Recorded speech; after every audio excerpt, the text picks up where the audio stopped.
Hello friends, मैं अभिनव पटेल। स्वागत है आपका अपने यूट्यूब चैनल अंतेवासी पर। दोस्तों, आज हम लोग आगामी 69,000 शिक्षक भर्ती की तैयारी के लिए सिलेबस के अंतर्गत सूचना तकनीकी में कंप्यूटर के अति महत्वपूर्ण प्रश्न देखेंगे। दोस्तों, इससे पहले के सेट आप लोग वीडियो के नीचे लाल रंग के सब्सक्राइब बटन को क्लिक करके देख सकते हैं। चलिए दोस्तों, स्पीड के साथ शुरू करते हैं। पहला प्रश्न देखेंगे, विश्व में सर्वाधिक कंप्यूटरों वाला देश है। तो दोस्तों, जो विश्व का सर्वाधिक कंप्यूटरों वाला देश है वो है संयुक्त राज्य अमेरिका है। अगला प्रश्न, भारत में विकसित परम सुपर कंप्यूटर का विकास किस संस्था ने किया है। तो दोस्तों, जो भारत का पहला परम सुपर कंप्यूटर है वो सीडैक ने इसको विकसित किया है। अगला प्रश्न देखेंगे, स्टोरेज माध्यम की क्षमता की इकाई है। दोस्तों, जो इसमें दो प्रकार के प्रश्न बनते हैं। एक ये बना है स्टोरेज माध्यम की क्षमता, जो जब पूछेगा स्टोरेज माध्यम की क्षमता की इकाई, तब इसमें आप बाइट आंसर लगाएंगे कि इसकी बाइट होती है। कि जैसे आप लोग कंप्यूटरों में पिक्चर या इमेज सेव करते हैं तो बाइट में सेव होती है, उसकी सबसे छोटी इकाई बाइट होती है। अब इसी का एक प्रश्न बनता है, कंप्यूटर डाटा की क्षमता की इकाई क्या होगी। तो उसमें बिट होता है उसका आंसर, इसको ध्यान रखिएगा, इंपॉर्टेंट है। अगला प्रश्न देखेंगे, चुंबकीय डिस्क पर किस पदार्थ की परत होती है। दोस्तों, जो चुंबकीय डिस्क होती है उस पर आयरन ऑक्साइड की परत चढ़ी होती है। अगला प्रश्न देखेंगे, कंप्यूटर के संदर्भ में एएलयू का तात्पर्य है। दोस्तों, इसमें एलयू का फुल फॉर्म पूछा गया है। तो एलयू का फुल फॉर्म होता है अर्थमेटिक लॉजिक यूनिट। अगला प्रश्न देखेंगे, देश का पहला कंप्यूटरीकृत गांव है। दोस्तों, जो देश का पहला कंप्यूटरीकृत गांव था वो केरल का बेल्लानाड है। अगला प्रश्न देखेंगे, कंप्यूटर में क्लॉक स्पीड का संबंध किससे। क्लॉक स्पीड का संबंध जो है कंप्यूटर में दोस्तों किससे हो सकता है। तो आपने इसका उत्तर सोच लिया होगा। उत्तर, इसका सही उत्तर क्या है, सीपीयू को क्लॉक स्पीड का संबंध है। अगला प्रश्न देखेंगे, विश्व का प्रथम इलेक्ट्रॉनिक डिजिटल कंप्यूटर है। दोस्तों, जो विश्व का प्रथम इलेक्ट्रॉनिक डिजिटल कंप्यूटर है वो एनियाक था। सबसे पहला ये बना था इलेक्ट्रॉनिक डिजिटल कंप्यूटर। अगला प्रश्न देखेंगे, कंप्यूटर भाषा जावा के आविष्कारक कौन है। दोस्तों, जो कंप्यूटर भाषा जावा है उसके आविष्कारक सन माइक्रो सिस्टम थे, इन्होंने इसका आविष्कार किया था। दोस्तों, सूचना राजपथ किसे कहते हैं। दोस्तों, सूचना का राजपथ है जो वो इंटरनेट को कहते हैं, क्योंकि इसी के माध्यम से, इंटरनेट के माध्यम से सूचना को एक स्थान से दूसरे स्थान भेजा जाता है। अगला प्रश्न देखेंगे, निम्नलिखित में से कौन एक कंप्यूटर की भाषा नहीं है। दोस्तों, आपने बेसिक का भी नाम सुना होगा, सी का भी नाम सुना होगा, फोर्ट्रान का भी नाम सुना होगा, मगर फास्ट का नाम आपने नहीं सुना होगा। कंप्यूटर भाषा में फास्ट एक नॉर्मल सा शब्द है, इसलिए कंप्यूटर की भाषा हो गई बेसिक, सी और फोर्ट्रान। तो इसमें जो पूछा क्या है, कंप्यूटर की भाषा नहीं है, तो इसमें फास्ट जो है कंप्यूटर की भाषा नहीं है। अगला प्रश्न देखिए, माइक्रोसॉफ्ट कॉरपोरेशन का संबंध किस उद्योग से। तो माइक्रोसॉफ्ट का नाम आप लोगों ने सुना होगा, माइक्रोसॉफ्ट के फ़ोन भी आते हैं। माइक्रोसॉफ्ट जो है सबसे ज़्यादा सॉफ्टवेयर बनाने में बड़ी कंपनी, सॉफ्टवेयर सबसे ज़्यादा बनाती है। आपने देखा होगा विंडोज़, माइक्रोसॉफ्ट के फ़ोन आए उसमें भी लगा था विंडोज़ का सॉफ्टवेयर। तो ये क्या है, कृति है, सॉफ्टवेयर बनाने वाली कंपनी है। अगला प्रश्न देखेंगे, कंप्यूटर डाटा की सबसे छोटी इकाई क्या है। देखिए, अभी इसका पहले मैंने बताया था आपको इसका आंसर। तो कंप्यूटर डाटा की जो सबसे छोटी इकाई होती है वो बिट होती है। अगला प्रश्न देखेंगे, इलेक्ट्रॉनिक शासन प्रदान करने वाला देश का पहला राज्य कौन सा है। दोस्तों, जो इलेक्ट्रॉनिक शासन प्रदान करने वाला देश का पहला राज्य आंध्र प्रदेश बना है। इसने सबसे पहले इलेक्ट्रॉनिक शासन लागू किया था अपने राज्य में। अगला प्रश्न देखेंगे, कंप्यूटर को बताती है कि इसके उपकरणों का प्रयोग कैसे करना चाहिए। दोस्तों, जो ऑपरेटिंग सिस्टम होता है वो कंप्यूटर को बताता है कि कौन सा कार्य कैसे करना है, किस उपकरण को करना है, ये निर्धारण ऑपरेटिंग सिस्टम करता है। अगला प्रश्न देखेंगे दोस्तों, कंप्यूटर के संचालन में प्रयुक्त प्रोग्राम, नियम तथा कंप्यूटर क्रियाओं से संबंधित अन्य लिखित सामग्री को कहा जाता है।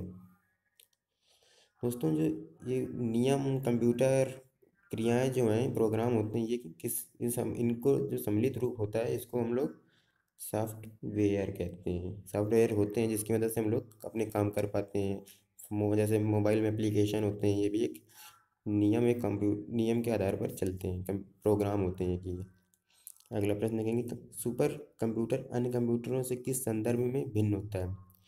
दोस्तों, जो सुपर कंप्यूटर होता है वो इसकी परिकलन क्षमता बहुत अधिक होती है और ये बृहद स्मृति भंडार इसका बहुत ज़्यादा होता है, इसलिए सी आंसर इसका सही होगा। अगला प्रश्न देखेंगे, लॉजिक गेट क्या है। दोस्तों, लॉजिक गेट जो है एक प्रकार का एक कंप्यूटर में सर्किट होता है। अगला प्रश्न देखेंगे, आईसी चिपों का निर्माण किया जाता है। दोस्तों, जो आईसी चिपें हैं वो इनका निर्माण सेमीकंडक्टर से किया जाता है। आईसी चिप कंप्यूटरों में प्रयोग किए जाते हैं, इसी के माध्यम से आज के ये आधुनिक युग के कंप्यूटर कुछ मतलब बहुत ज़्यादा फास्ट हो गए हैं। अगला प्रश्न, कंप्यूटर सिस्टम के किस भाग को भौतिक रूप से स्पर्श किया जा सकता है। दोस्तों, जो कंप्यूटर सिस्टम होता है उसको हार्डवेयर जो भाग होता है उसको हम भौतिक रूप से स्पर्श कह सकते हैं। और हार्डवेयर आप लोग जानते होंगे, हार्डवेयर जिसको हम छू सकते हैं, जैसे मॉनिटर हो गया, सीपीयू हो गया, कीबोर्ड हो गया, बाहर से हम सब लोग उनको छू सकते हैं, तो ये हार्डवेयर के अंतर्गत आते हैं। अगला प्रश्न देखेंगे, निम्नलिखित में कौन सी सूचना प्रौद्योगिकी शब्दावली नहीं है। साइबर स्पेस, अपलोड, मॉडम, आपने इन सबके नाम सुना होगा, ये सब सूचना प्रौद्योगिकी संबंधित हैं, मगर क्या है, प्रकाश भंडारण ये सूचना प्रौद्योगिकी संबंधित शब्द नहीं है, इसलिए ये इसका आंसर होगा। अगला प्रश्न, निम्नलिखित में समस्त संग्रहण उपकरण है। इसे पूछा गया है, सब सब इसमें कुछ ना कुछ संग्रहण उपकरण है, लेकिन एक को छोड़कर, तो इसमें कौन है। सीडी ड्राइव में भी स्टोर किया जाता है, फ्लॉपी डिस्क में भी स्टोर किया जाता है डाटा, हार्ड डिस्क में भी, ड्राइव में भी डाटा स्टोर किया जाता है। क्या बचा है, प्रिंटर। तो प्रिंटर दोस्तों जो है इसमें ये संग्रहण नहीं करता, ये एक आउटपुट डिवाइस है। अगला प्रश्न, हाल के समय में भारत का निर्यात किस क्षेत्र में अधिकतम वृद्धि दर दिखा रहा है। दोस्तों, हाल ही में जो भारत है उसने कंप्यूटर सॉफ्टवेयर में बहुत अधिक उत्पादन कर लिया, अधिकतम इसने वृद्धि की है, तो जो है कंप्यूटर सॉफ्टवेयर में सबसे ज़्यादा तीव्र गति से वृद्धि कर रहा है, तो सही उत्तर होगा कंप्यूटर सॉफ्टवेयर। अगला प्रश्न, टैली सॉफ्टवेयर का प्रयोग किस काम के लिए किया जाता है।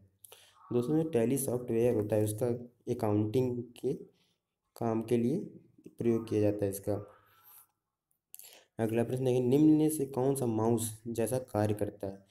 दोस्तों, जैसे माउस ने आप कंप्यूटर चलाया होगा तो माउस देखते हैं क्या करते रहता है, इधर से इधर पॉइंटर को एक पॉइंट करने के लिए किया जाता है, तो ऐसे ही इसका इसमें एक ट्रैक बॉल एक उपकरण होता है, वो भी माउस की तरह कार्य करता है। अगला प्रश्न देखेंगे, डाट मैट्रिक्स किसका एक प्रकार है। दोस्तों, आपको मैंने पहले बता चुका, डाट मैट्रिक्स, लेजर, ये सब एक प्रिंटर के प्रकार होते हैं, तो इसका सही उत्तर हो गया प्रिंटर। अगला प्रश्न देखेंगे, सीएडी का तात्पर्य। दोस्तों, सीएडी का इसमें फुल फॉर्म पूछा गया है, तो सीएडी का इसमें फुल फॉर्म होता है कंप्यूटर एडेड डिज़ाइन, ये याद कर लीजिएगा, इंपॉर्टेंट है, पूछा भी गया, देखिए। अगला प्रश्न, कंप्यूटर के मस्तिष्क को क्या कहा जाता है। ये बहुत आसान सा सवाल है, आप लोग इसका जानते हैं उत्तर, तो सही उत्तर इसका क्या है, सीपीयू। सीपीयू को कंप्यूटर का मस्तिष्क कहा जाता है। अगला प्रश्न देखेंगे, सर्वाधिक आधुनिक कंप्यूटर की खोज, सर्वप्रथम आधुनिक कंप्यूटर की खोज कब हुई थी। तो दोस्तों, सर्वप्रथम आधुनिक कंप्यूटर की खोज जो है वो 1946 में हुई थी, तो सही उत्तर होगा ए। अगला प्रश्न, लिंक्डइन में निम्नलिखित में से क्या पाया जाता है। तो लिंक्डइन है दोस्तों, ये एक चैट एप्लीकेशन होता है, इसमें चैट की जाती है, सही उत्तर हुआ बी। माइक्रोसॉफ्ट के सह संस्थापक हैं। दोस्तों, आपको ये अगले सेटों में मैं बता चुका हूँ, आगे के सेटों में कि इसके सह संस्थापक कौन है। इसके इसके दो संस्थापक थे, एक थे पॉल एलन और दूसरे आपके आपने नाम सुन रखा होगा बिल गेट्स, तो सही उत्तर इसका क्या होगा, पॉल एलन इसके संस्थापक हैं। अगला प्रश्न देखेंगे, कंप्यूटर साक्षरता दिवस कब मनाया जाता है। इंपॉर्टेंट क्वेश्चन है दोस्तों, ध्यान कर रखिएगा इसको, तो इम्पोर्टेंट है ये कंप्यूटर साक्षरता दिवस जो है ये 2 दिसंबर को मनाया जाता है। अगला प्रश्न, एक लोकप्रिय विंडोइंग इन्वायरमेंट विंडोज़ 3 माइक्रोसॉफ्ट द्वारा निर्गत की गई। ये कब निर्गत की गई थी दोस्तों? दोस्तों ये जो है ये सन 2000 में निर्गत की गई थी। इसको ध्यान रखिएगा सन इसका। अगला प्रश्न देखिए, कंप्यूटर का नियंत्रक भाग कहलाता है। दोस्तों आसान सा सवाल है। तो कंप्यूटर का जो नियंत्रक भाग होता है उसको हम लोग क्या कहते हैं? उसको हम लोग सीपीयू कहते हैं। ध्यान रखिएगा। क्रे क्या है? दोस्तों आप नाम पहली बार सुना होगा नाम ये। क्रे क्या है? तो क्रे जो है दोस्तों ये एक सुपर कंप्यूटर है, इसका नाम है क्रे। अगला प्रश्न है, सर्वाधिक शक्तिशाली कंप्यूटर है। तो इसमें सर्वाधिक शक्तिशाली कंप्यूटर कौन होते हैं? आपको अभी तक बताया जो सर्वाधिक शक्तिशाली कंप्यूटर होते हैं वो सुपर कंप्यूटर होते हैं। ये बहुत तेज़ से परिकलन की क्षमता बहुत ज़्यादा होती है और स्मृति भंडार बहुत ज़्यादा होता है इनका। अगला प्रश्न देखेंगे, प्रथम पीढ़ी के कंप्यूटर प्रयोग करते थे। दोस्तों जो प्रथम पीढ़ी कंप्यूटर थे उसमें वैक्यूम ट्यूब का प्रयोग किया जाता था, जिसकी मदद से ये चलते थे। चलिए दोस्तों आज के लिए इतना ही। जल्दी मिलते हैं अगले वीडियो में। अगर आपको हमारा वीडियो अच्छा लगा है तो वीडियो को लाइक कर दें और आने वाली नई वीडियो अपडेट्स के लिए हमारा यूट्यूब चैनल सब्सक्राइब करना ना भूलें। धन्यवाद।